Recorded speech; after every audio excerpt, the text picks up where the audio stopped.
Well, good evening and welcome to the broadcast tonight. Former Prime Minister Raila Odinga is back in the country. Many are asking what next for the former premier. Is he likely to join the president's side and work together with the Kenya Kwanza government, or will he head back to the opposition? And if he does so, what next for his people who joined the government through the broad-based government approach? Well, all those questions will be answered soon by the former premier, who says he will head out for consultations. We're all waiting to see how that will turn out to be. My name is Sammy Adika, and our sign language interpreter tonight is Boniface Mureithi. Right on to our top story tonight. President William Ruto has said he will team up with former Prime Minister Raila Odinga to help the government achieve its development goals. Now, during a meeting at State House in Mombasa earlier in the day, Ruto said that he plans to use his partnership between the ruling party and the opposition to promote development throughout the country. Our reporter Dolly Mwirigi starts us tonight with the report. Baba karibu sana. Yowen?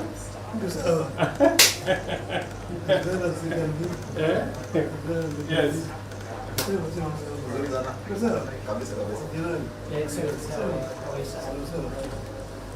President William Ruto has praised former Prime Minister Raila Odinga's candidacy in the recent Africa Union Commission election, calling it a fantastic effort.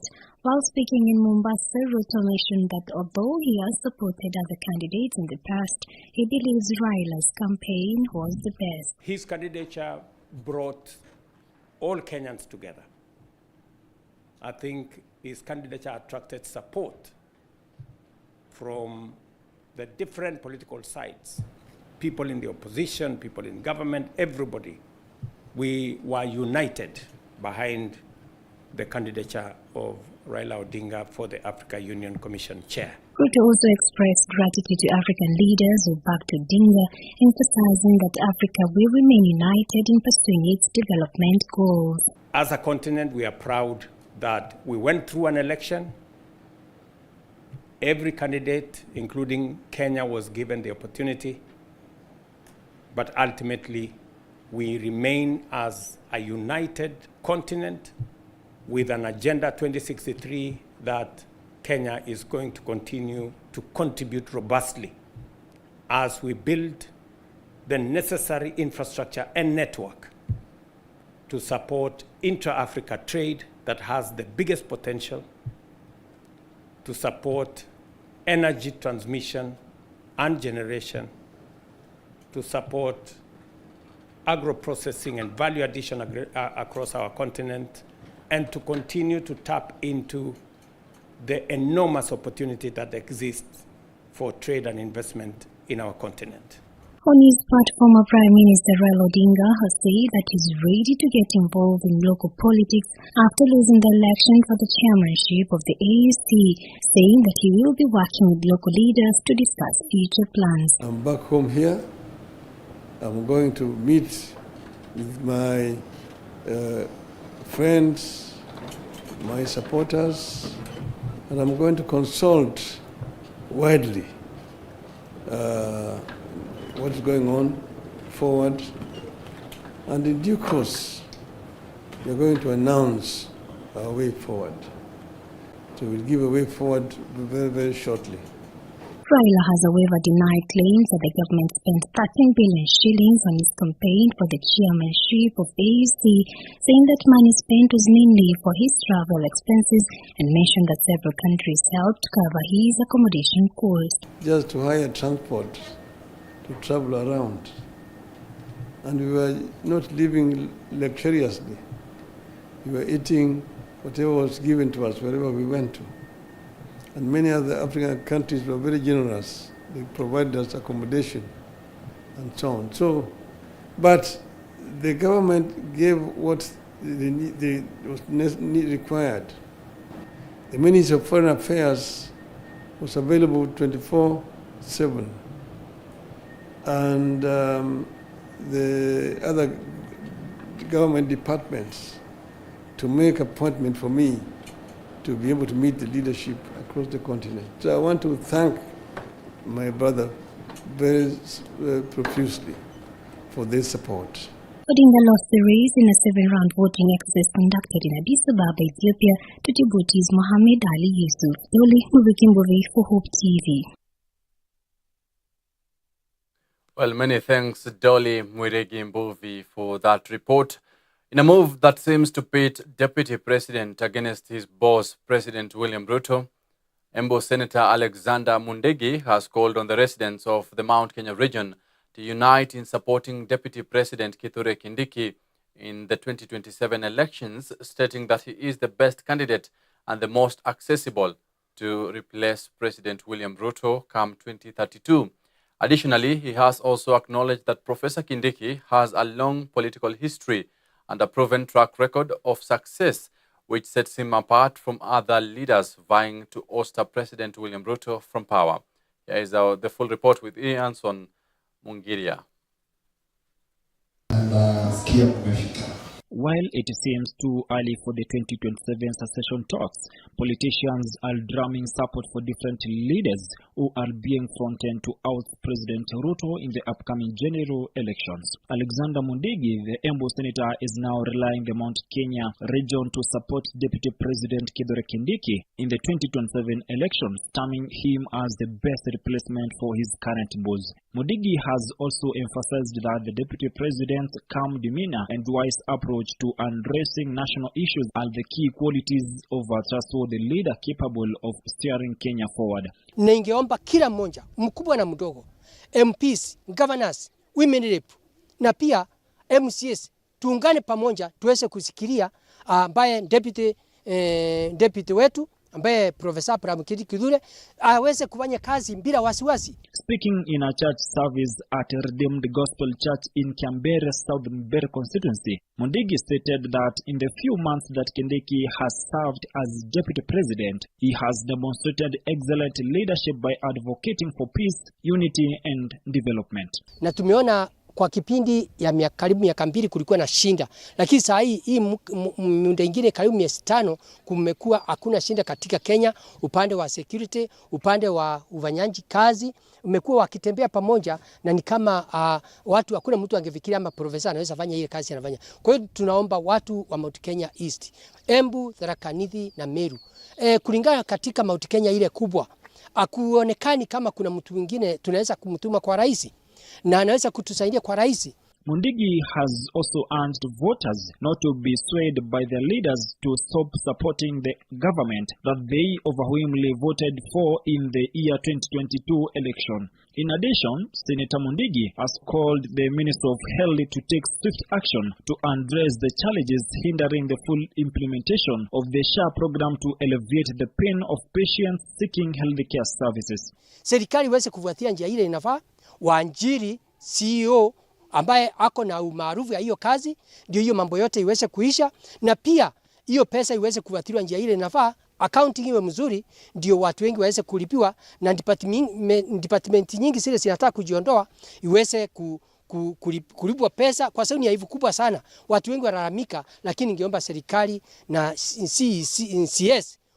CS wa health aweze kufuatilia hiyo mambo yote. On his part, Pastor Daniel Kariuki has urged the government to reassess the entire program to ensure its effectiveness, particularly in strengthening services for the patients. Mimi nimehudumiwa na NHIF na sasa niko kwa SHA. Na siko na NHIF ikiwa na shinda. Ungeenda tu useme mimi ni mimi huyu na nimeonyesha kandi yangu, unahudumiwa mara moja. But kwa SHIF na SHA iko na that challenge. Swali liko hivi, ni shinda iko wapi? Ni mitambo iko na shinda? Kama ni mitambo, then walete mitambo iko na strength. Kama ni wale wafanyikazi ambao hawana ule uzoefu, I think walete mtu ambaye ako na uzoefu. Unaona? Because hata ukipewa leadership, kwanza unaendanga training kidogo ya kukuonyesha vile hiyo kazi inafanywa. Reporting for Hope Newswatch, my name is Ianson Mungeria.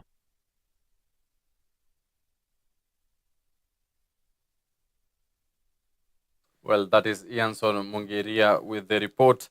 Former Independent Electoral and Boundaries Commission IEBC chairperson Wafula Chebukati will be buried on March 8th at his Kitale home, clearing the air following social media reports claiming Chebukati was clinically dead. The family spokesperson Eric Nyongesa earlier on Monday outlined the accounts of events that took place before his death.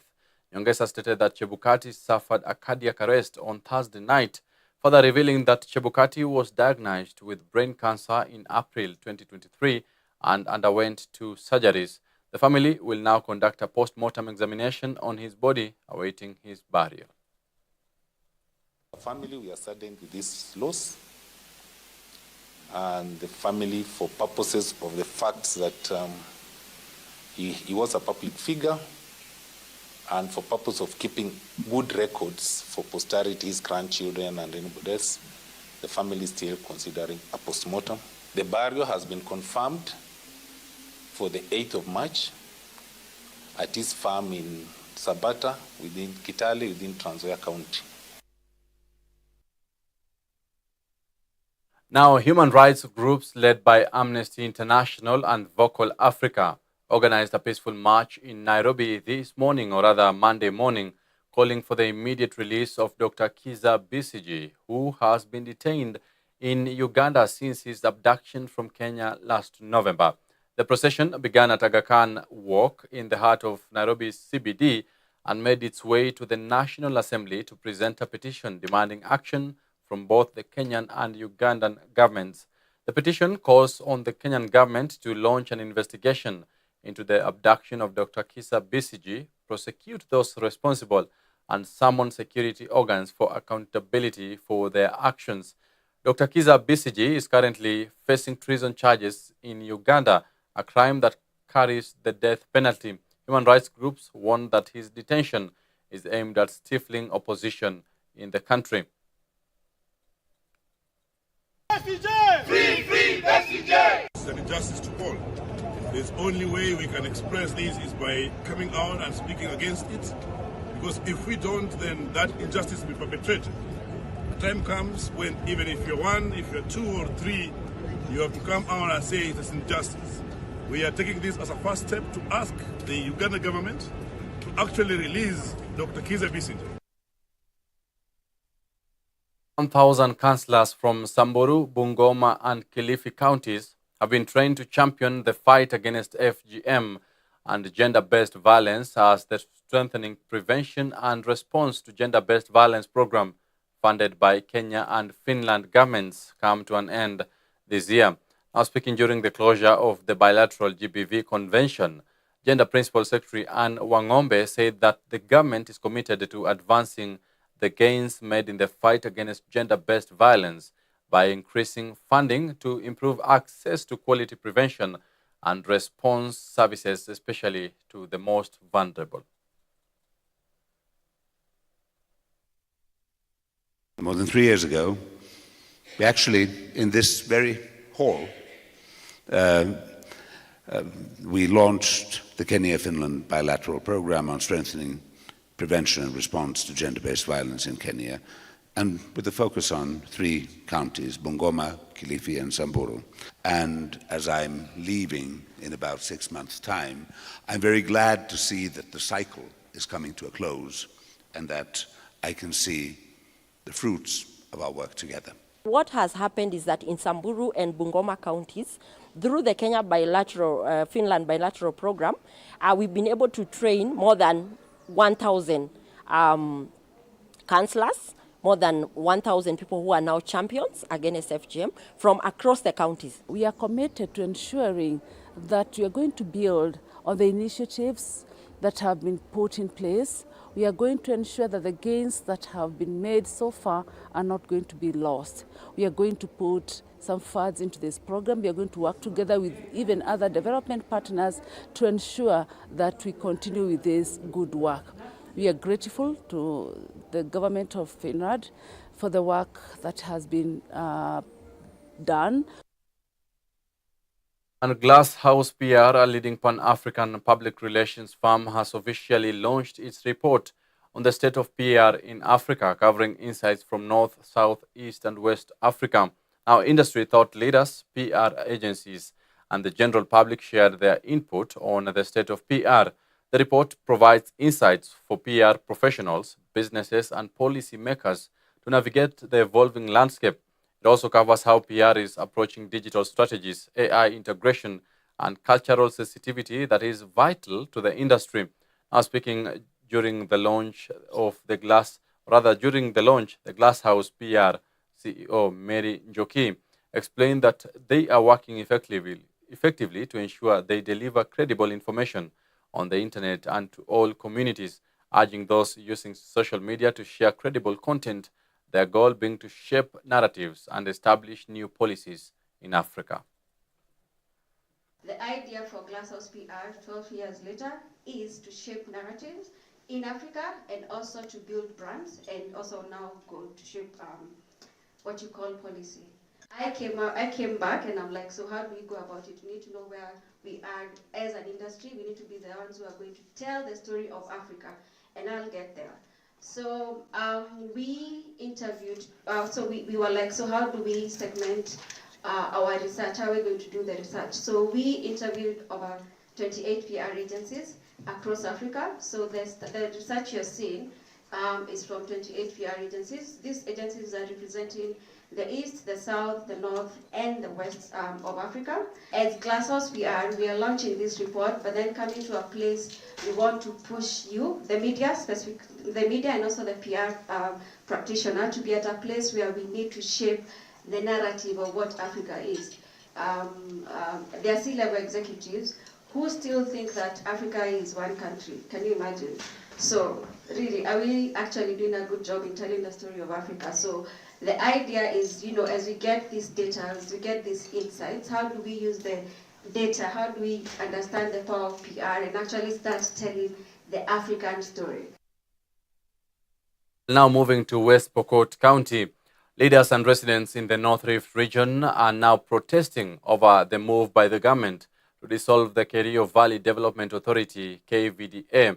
The authority is among the 16 state corporations and marked for dissolution and merger with other institutions following an audit by the National Treasury that recommended merging, collapsing and restructuring of over 70 semi-autonomous government agencies, better known as SAGAs, as a measure to enhance operational efficiency and eliminate redundancy. Now led by West Pokot Senator Julius Murgor, the leaders are now calling on the government to rescind the decision and instead establish clear legal framework to streamline KVDA in the quest to spur equal development across the nation. So mimi kama kiongozi katika West Pokot hii tunafurahia kazi ambayo KVDA inafanya na tunaiombea kwamba KVDA iweze kupata fedha kuendelea kupata fedha kutoka serikali kuu ili iweze kupata miradi mingi ambayo itakuwa very impactful kwa wananchi wa hapa. Area hii iliachwa nyuma sana, na wakati huu ndio tunaona wakati wa uongozi wa William Ruto tumeona sasa serikali imeanza kuangalia pande hii kupitia KVDA. Tumekuwa na miradi ya water plants, tumekuwa na boreholes hapa, tumekuwa na mambo ya hata hii inaitwa maembe na asali. So vitu mingi nimefanyika area hii kupitia shirika la KVDA. So hata wakati tunasikia kwamba imependekeza na zile RDA zingine siwe dissolve, sisi tunahusunika sana. Wengine wanakuja kureact ya kwamba wamefungiwa katika sehemu ambayo maji yanapatikana, na kwa hivyo KVDA imejaribu sana kusuluhisha hiyo shida ama upungufu ambayo sehemu hii imekuwa nayo muda mrefu. Na kwa hivyo wakati inasemekana ya kwamba huenda RDS na KVDA in particular inafungwa ama haiwezi kuendelezwa, ni wasiwasi sana kwa West Pokot na labda majirani yetu wale wengine, kwa sababu hiki ni kikundi ambacho kimegusa kile haja ambayo watu wanayo na wamejaribu kusuluhisha. Over to the western region, residents of Namirembe, Kandui constituency, Bungoma County, now want local leaders to fast-track the construction of a bridge connecting Namirembe and Kongoli villages as rainy season fast approaches. Now, the residents claim that despite several leaders, including those of the county government, visiting the area and promising the construction of the bridge and the repair of the minor Chengasha Road, nothing has been done so far. Now, crossing the bridge has remained a great challenge for students who rely on it to access their schools. Kutoka 2017 hii barabara ichalimwa, taraja walikuwa wamepromise ichalimwa. Mheshimiwa Lusaka alikuwa huko Nzoia Catholic Church akasema ataunganisha Bugembe West na Bugembe East. Hii barabara wamelima barabara zote, lakini ukikuja kwa ground ndio kubwa kabisa. Tukaona akapatilisha akapeleka huko chini, wakachenga huko chini hiyo taraja. Sasa wakasema ati hii tutatengeneza tena. Sasa vile MCA wamekuja, sasa wamepita karibu 3 hivi. Wanakuja tu, wanaleta tu watu wa roads, hata kwa county, watu wakubwa wa county wanakuja. Wanapika picha, wanaangalia, wanasema ati tunakuja kutengeneza, kuipitisha. Tumekata miti kwenda kutengeneza hiyo daraja, lakini bado hatushaweka. Sasa muhisani yeyote ama MCA tuliko tunakulilia hii barabara ukuje ulime, kwa sababu mashini haijaenda, bado iko tu kwa area haijaenda. Na kuomba baada ya kuilima hii barabara ama hata kabla hujalima, tuchukue hiyo miti yenye tulikata na wewe tuende tuweke kwa hiyo bridge yenye ya Maina Chengasia bridge. Mount Elgon region, a family from Chemses village in the region, Bungoma County, is crying for justice after their 4.5-acre piece of land was forcefully occupied by a person well known to them. Now, Roslyn Kimono was forced to leave her home during the 1992 post-election violence, only to return and find her brother-in-law occupying her piece of land. Now, the widow and a mother of 10 claims to have been harassed by some administrative officials from the area in her quest to find justice.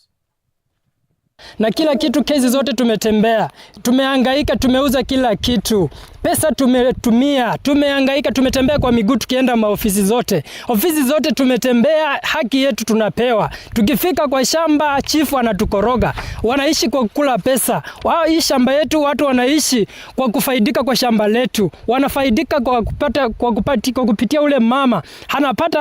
Anatumia hongo. Tumenyanyazika, hujuma tumepitia. Tumeumia na tumeumia. Tunahitaji haki tafadhali. Mahali tuko kwa hii shamba kuna yule ambaye alipewa achunge. Mchungaji anachunga katika hii shamba. Na huyo mchungaji ndio mwenye kiburi, nikana kwamba ndio mwenye shamba. Na yule alichukua hii shamba haonekani, tukienda kotini kila ofisi, haingii, akiitwa akuji, anatumia pesa. Tafadhali serikali tunaomba mtusaidie, hatuna pa kwenda. Haki jameni. Serikali watusaidie haki. Ni hivyo tu.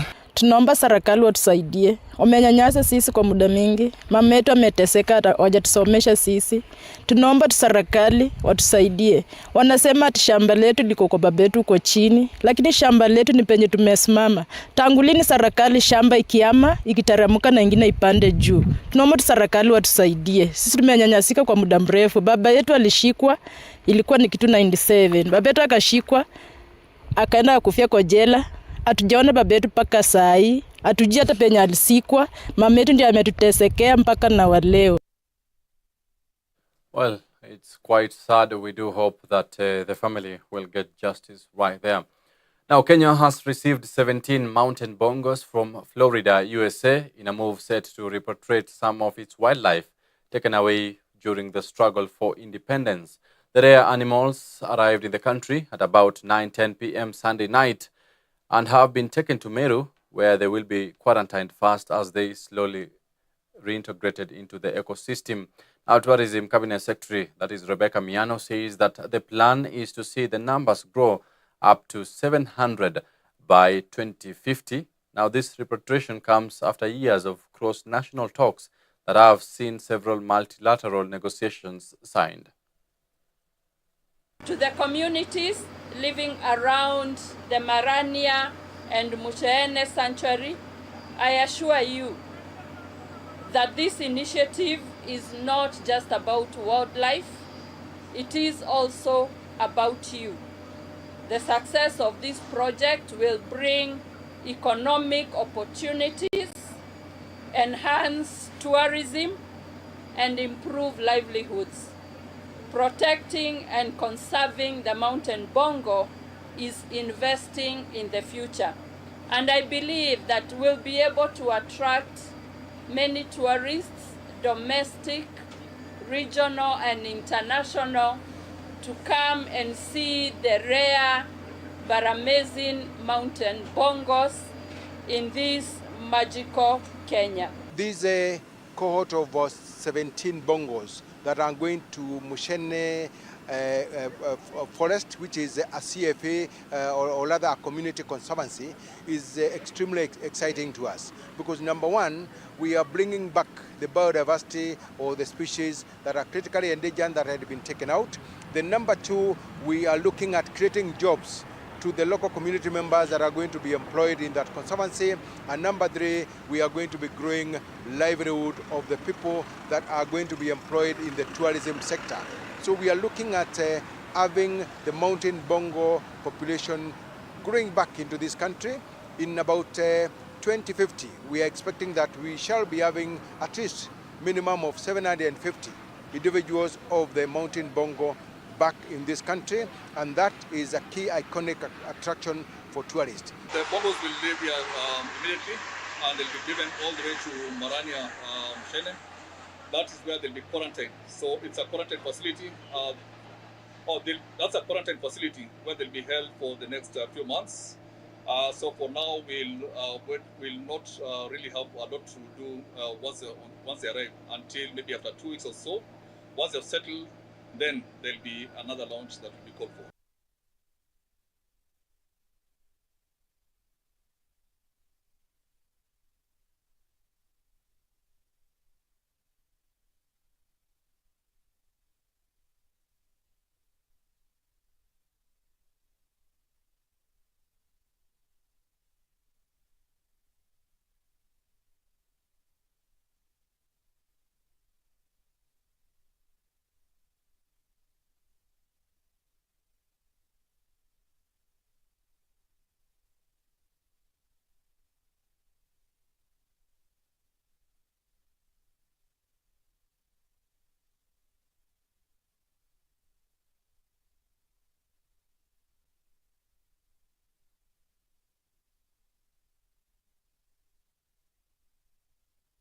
Now, NCBA Group, in collaboration with their 10 partners, has handed over their 2025 education sponsorship checks earlier on Monday.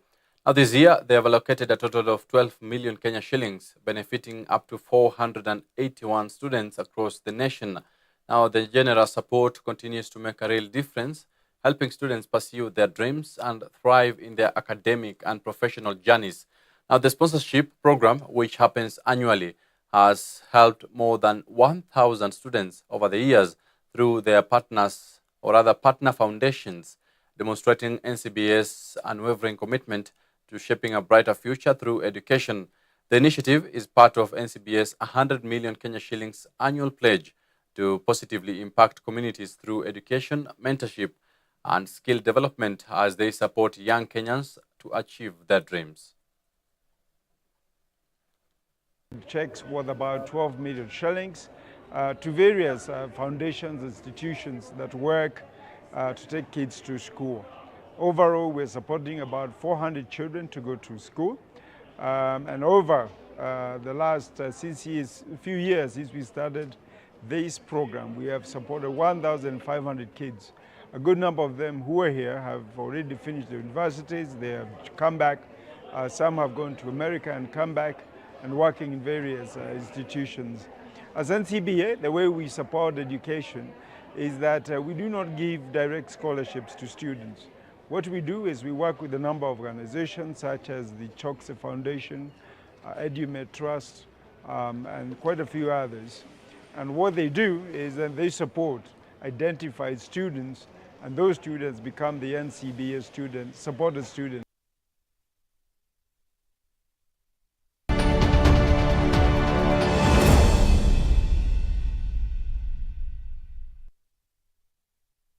Motor Sports KCB racing team drivers Nihil Sachania and Karan Patel have intensified their preparations for the third leg of the World Rally Championship, WRC Safari Rally, scheduled for March 20th to 23rd in Naivasha.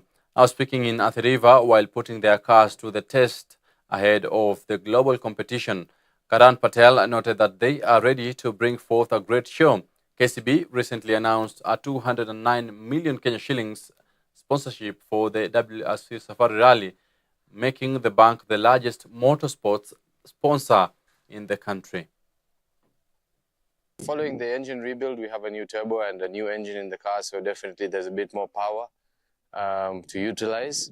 And yeah, I found a bit more power in our third gear. So gear 3 now with a bit more torque means hopefully a better pace in Safari. Obviously, yeah, it's a very difficult situation for us where we've got the WRC where we want to perform just as well. But then on the other hand, we've got the ARC where, you know, the Africa Championship has more value to us because we can take part in all those events, you know, more or less locally, I would say. So we do have to play strategically and make sure that we're not there to break the car. We can get the car home so we can get maximum points on the ARC side of it, and but then also perform well enough in the WRC to show that, you know, we have potential in our category as well. Well, that right there marks the end of our broadcast tonight. Many thanks for your company. Until tomorrow, my name is Sammy Adika. Our sign language interpreter has been Boniface Mureithi. Do have a wonderful night. Goodbye.